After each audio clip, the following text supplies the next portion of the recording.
Hello everyone, good morning. मैं Praveen Sharma, welcome back to my channel. आज का हमारा टॉपिक है अंतर्वस्तु बनाम अधिगम प्रक्रिया।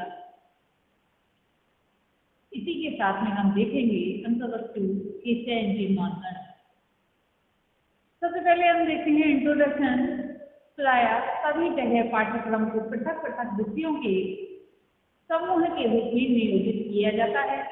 वर्तमान विषयों के विकास के इतिहास का अवलोकन करने से ये पता चलता है कि विषयों के विकास का मूल्य मध्य युग के यूनानी तथा रोम काल की सात पुराण कलाओं में है।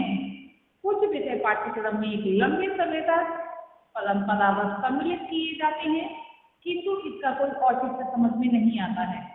इसे अच्छी स्थिति नहीं कहा जा सकता है।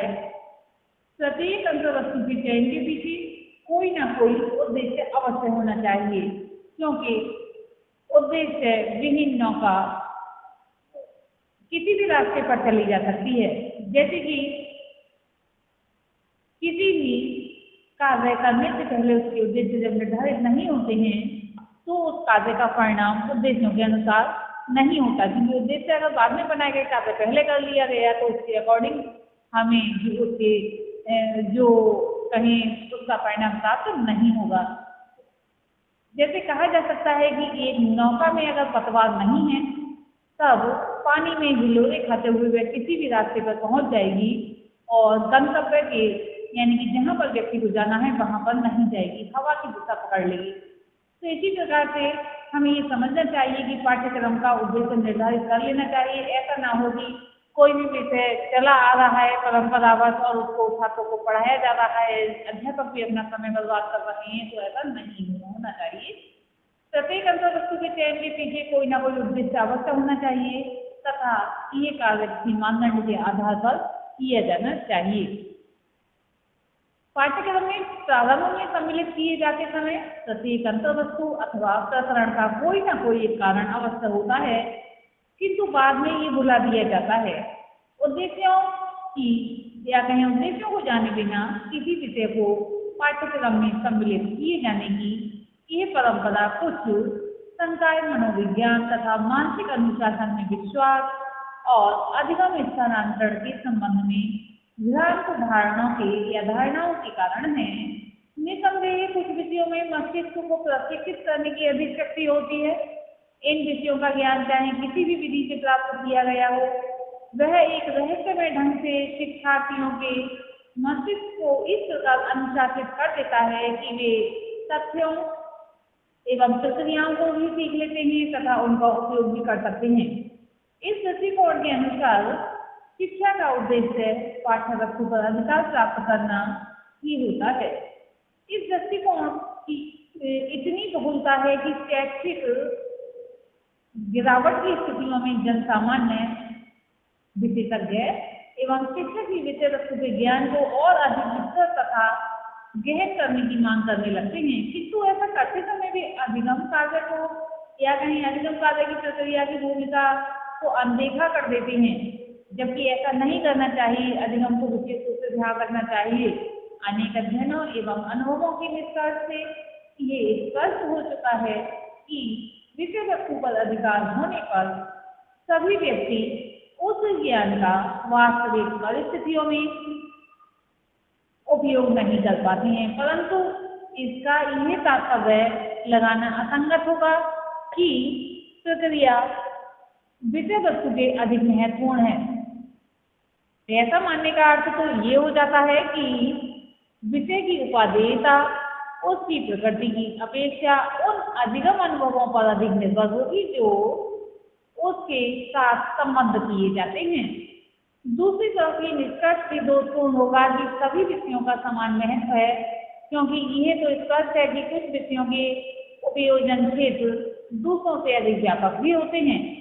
हिल्डर टावर जो कि विद्वान हैं द्वारा इस संबंध में मध्यवर्ती स्थिति अपनाने का समर्थन करते हैं।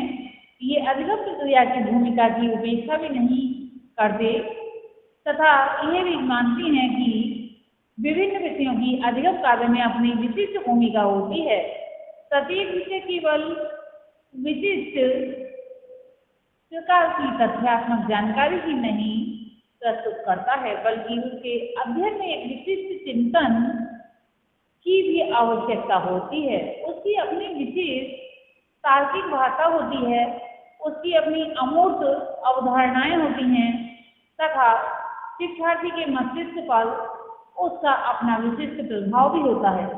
प्रत्येक विषय द्वारा शिक्षार्थियों से विशिष्ट तार्किक अपेक्षाएं होती हैं, अतः सभी विषयों द्वारा सभी चिंतन प्रक्रियाएं समान रूप में या समान रूप से नहीं दिखाई जा सकती हैं। विभिन्न विषयों के तथ्यात्मक ज्ञान एवं विचारों में तो अंतर होता ही है, हम ये सब जानते ही हैं। साथ ही उनके प्रतिपादन में भी भिन्नता होती है। प्रत्येक विषय में आगमन और निगमन के संतुलन में, सामान्यीकरण में तथा विश्वसनीयता की मात्रा में अंतर होता है। अब हम इसी के साथ देखेंगे अंतर्वस्तु चयन के मानदंड, criteria of selection of content. किसी पाठ्यक्रम के लिए अंतर्वस्तु के चयन का आधार क्या हो, इसके निर्देशक सिद्धांत क्या होने चाहिए तथा उसके लिए क्या प्रक्रिया अपनाई जाए, इस संबंध में सर्वमान्य दृष्टिकोण यद्यपि अभी तक नहीं बन सका है, यानी कि सभी के द्वारा मान लिया जाए ऐसा कोई भी दृष्टिकोण निर्धारित नहीं किया गया है, किंतु इस दिशा में कुछ महत्वपूर्ण प्रयास अवश्य किए गए हैं। यहाँ पर हम दो प्रमुख प्रयासों की चर्चा करेंगे। सबसे पहले हम चर्चा करेंगे स्टैनली निस्बत प्रस्तावित मानदंड, क्राइटेरिया प्रिपेयर्ड बाय स्टैनली निस्बत।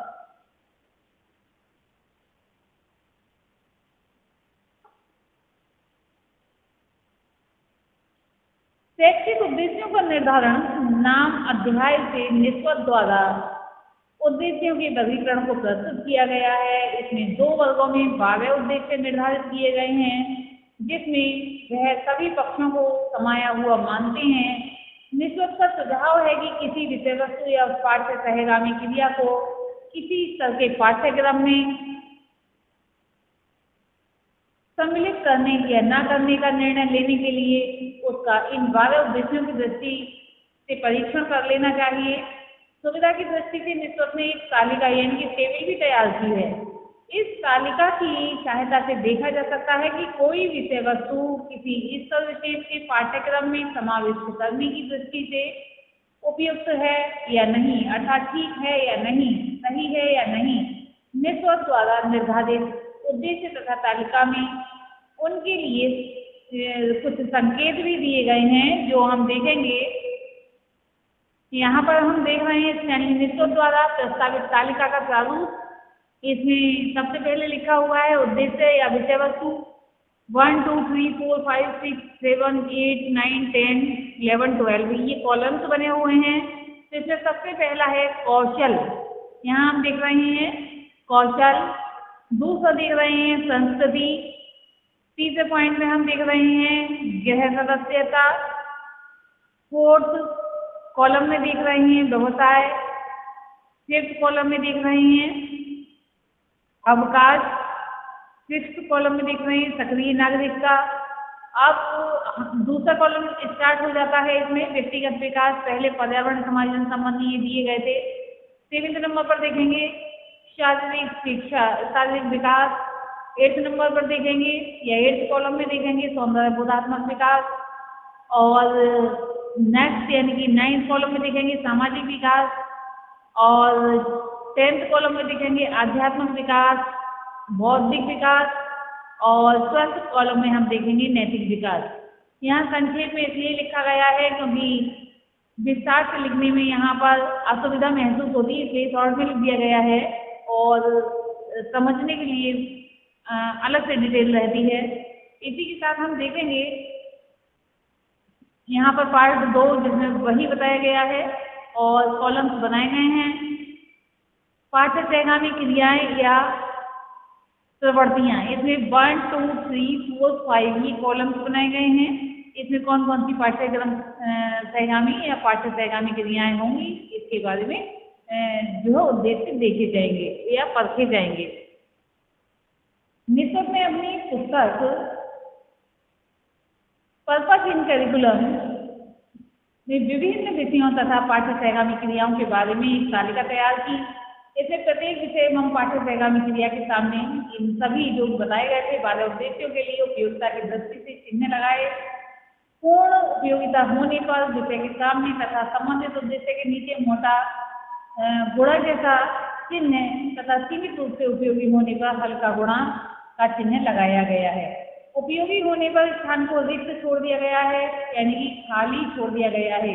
इसे क्रॉस भी मान सकते हैं और इस चिन्ह को भी मान सकते हैं, लेकिन यहाँ पर ये देखा गया है यानी उपयोगी होने पर क्रॉस का चिन्ह साथ पद यानी कि वैसे गुणा का ही माना जाएगा, इसको उपयोगी है, और जहाँ पर डैश लगा हुआ होता है वहाँ पर ये अनुपयोगी है।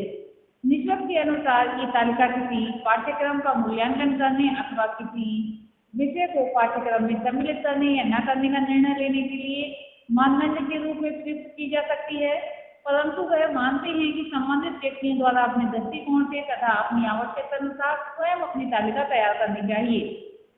तालिका तैयार करने के लिए निष्पक्ष द्वारा अपनाई गई प्रक्रिया को लागू किया जाना चाहिए, किंतु निष्पक्ष की दृष्टि में तालिका तैयार करने की सर्वोत्तम विधि विचार गोष्ठियों की लंबी श्रृंखला के माध्यम से इस कार्य को संपन्न करना है।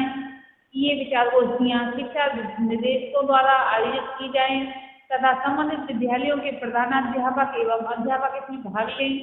इस प्रकार तैयार की गई तालिका अंतर्वस्तु के चयन की दृष्टि से अत्यंत उपयोगी सिद्ध होगी।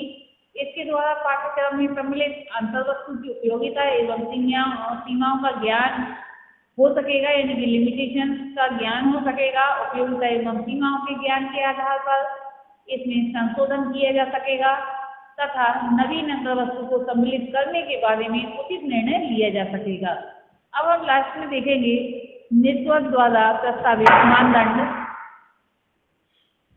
अब हम देखेंगे निष्पक्ष द्वारा प्रस्तावित मानदंड की समीक्षा। यद्यपि निष्पक्ष द्वारा प्रस्तावित मानदंड पाठ्यक्रम आयोजकों को बहुमूल्य सामग्री प्रदान करता है, किंतु व्हीलर की दृष्टि में यह अनुपयुक्त प्रक्रिया है। व्हीलर के अनुसार इसके अंतर्गत विषय वस्तु के द्वारा उद्देश्यों की खोज करने की विधि अपनाई गई है, जबकि होना ये चाहिए कि उद्देश्यों को पहले निर्धारित किया जाए तथा उसके बाद उपयुक्त विषय सामग्री का चयन किया जाए। ज्ञान के बढ़ते भंडार के फलस्वरूप विद्यार्थियों से की जाने वाली अपेक्षाएं भी बढ़ती जा रही हैं।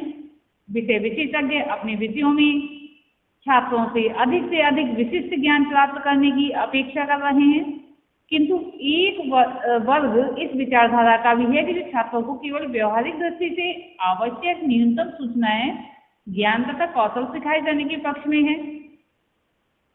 इस प्रकार एक दूसरे के विरुद्ध दो दल बन गए हैं। वे अंतर्वस्तु के चयन की मानदंड के संबंध में कठिनाई अलग से है। इस संबंध में जो प्रयास किए गए हैं वे प्रायः संतोषजनक हैं। इस मानदंड में बालकों की आवश्यकताएं एवं रुचियों का ध्यान में रखा गया है, किंतु ये पर्याप्त नहीं है। इसके अतिरिक्त ये केवल एक स्तर तक ही उपयुक्त हो सकता है। भिन्न भिन्न पक्षों के लिए अलग अलग प्रकार के मानदंड आवश्यक हो जाते हैं, अतः उनके लिए कोई तर्क संगत प्रक्रिया होनी चाहिए। आज के लिए इतना ही। अगर आपने इस चैनल को सब्सक्राइब नहीं किया है तो अवश्य कर लें। धन्यवाद।